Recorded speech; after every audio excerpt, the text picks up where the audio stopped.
Bonjour, nous sommes des élèves de BTS Anabiotech et nous allons vous présenter du coup le mille toxico sur les algues. Donc tout d'abord, une algue c'est un micro-organisme. Il ne possède pas de feuilles ni de racines ni de graines et il peut être de différentes couleurs.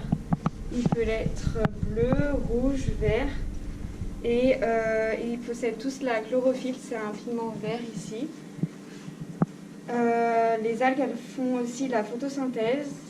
Elles absorbent le dioxyde de carbone et rejettent de l'O2, de l'oxygène, grâce à l'énergie du soleil. Elles se nourrissent avec du phosphate et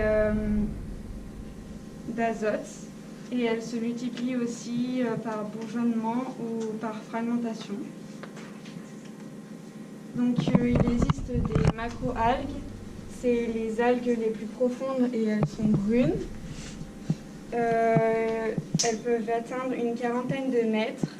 Et il peut y avoir aussi des algues micro-algues qui composent le phytoplancton.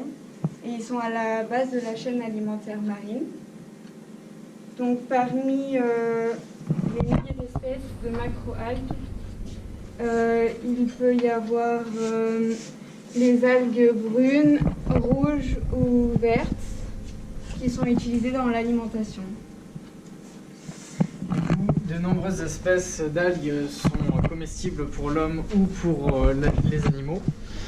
Elles sont utilisées dans l'agroalimentaire notamment pour donner la texture au yaourt, mais également d'engrais ou par exemple dans les zones littorales où elles sont récoltées directement sur les plages. Une phycotoxine, donc c'est une toxine qui est produite par des algues unicellulaires. Elles sont toxiques pour la faune, la flore et l'homme. C'est leur seul moyen de défense contre les herbivores marins et permet de lutter contre la concurrence au niveau nutritif et spatial. Il y a 6% des microalgues qui produisent des toxines. Elles peuvent être soit endotoxines, soit exotoxines, donc soit à l'intérieur, soit à l'extérieur des cellules.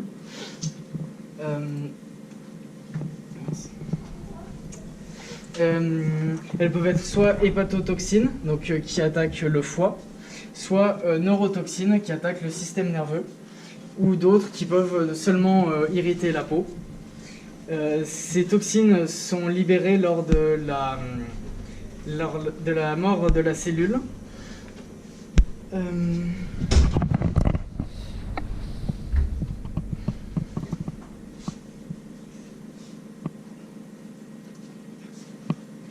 D'autres algues peuvent avoir des impacts négatifs pour la santé.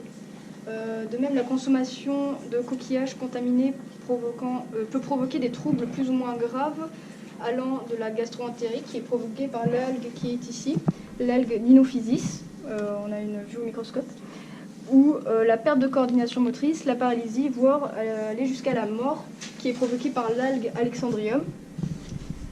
On retrouve ces algues sur le bord de l'étang de Thau, qui se trouve en Bretagne. Les causes de leur augmentation sont dues à l'agriculture et les pesticides qui sont rejetés, les eaux usées qui sont rejetées où on laisse du phosphate et du nitrate qui sont non traités, ou le réchauffement climatique. Le test ADN permet de repérer dans l'eau de mer les toxines. La production et la pêche de coquillages comestibles sont dans la plupart des pays placés sous le contrôle d'une autorité chargée de la surveillance des eaux marines et des coquillages produits. En France, ça s'appelle l'IFREMER. On va nous utiliser le test ELISA, la méthode sandwich, pour détecter les toxines dans l'eau. Du coup, dans ce test, il y a les puits, l'enzyme, l'anticorps primaire, l'anticorps secondaire, la toxine si le puits est positif, et le substrat. En premier, nous allons mettre dans les puits, on va ajouter l'anticorps primaire, puis on va rincer. L'anticorps primaire va s'attacher au puits. Puis on va mettre la toxine. On va rincer et après on va mettre l'anticorps secondaire. L'anticorps secondaire va s'attacher à la toxine qui est attachée à l'anticorps primaire. Et l'anticorps secondaire a une enzyme conjuguée.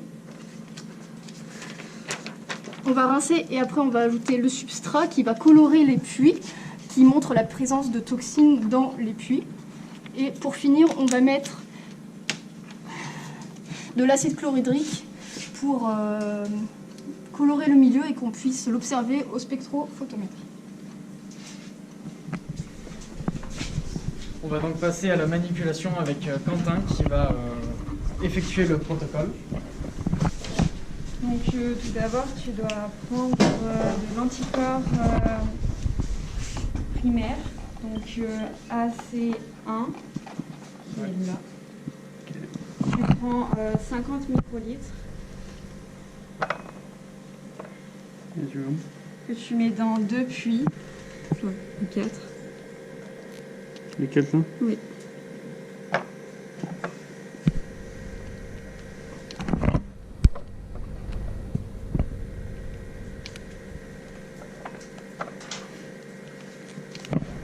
Ensuite, tu vas laver avec de l'eau distillée.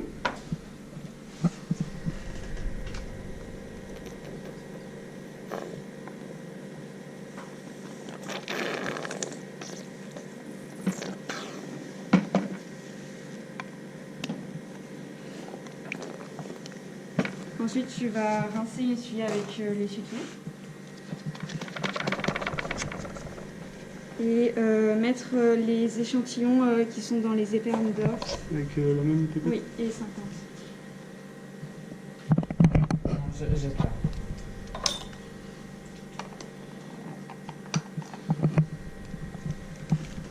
Je prends laquelle? N'importe. Les 2 premiers.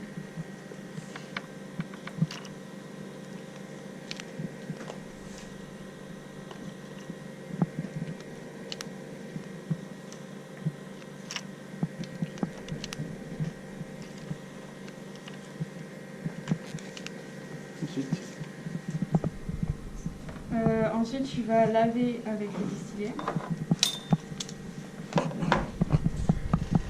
Et essuyer avec l'essuie-tout.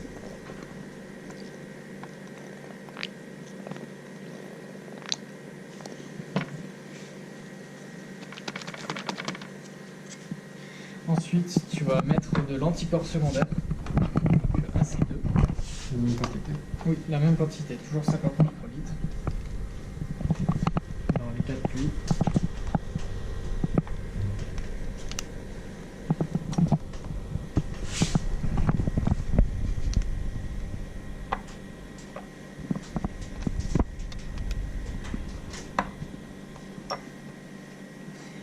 Tu vas également rincer et vider sur le papier.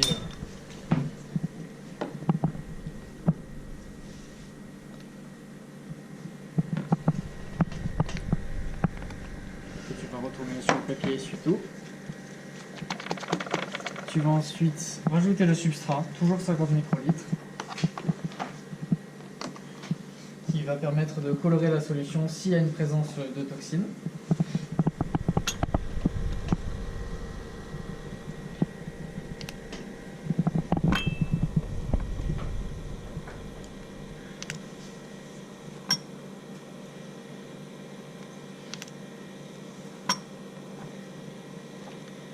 Et ensuite, tu changes de cône et tu vas rajouter de l'acide chlorhydrique, sans vider cette fois-ci, qui va permettre de stopper la coloration. Et 5 minutes après, on va pouvoir lire au lecteur de plaques à 450 nanomètres.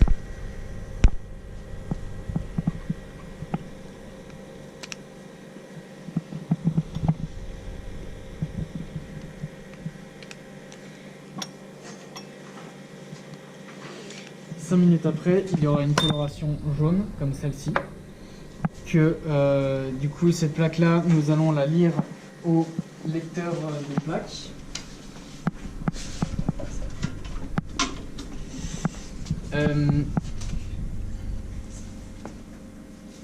Ensuite, du coup, les résultats seront affichés sur le diaporama.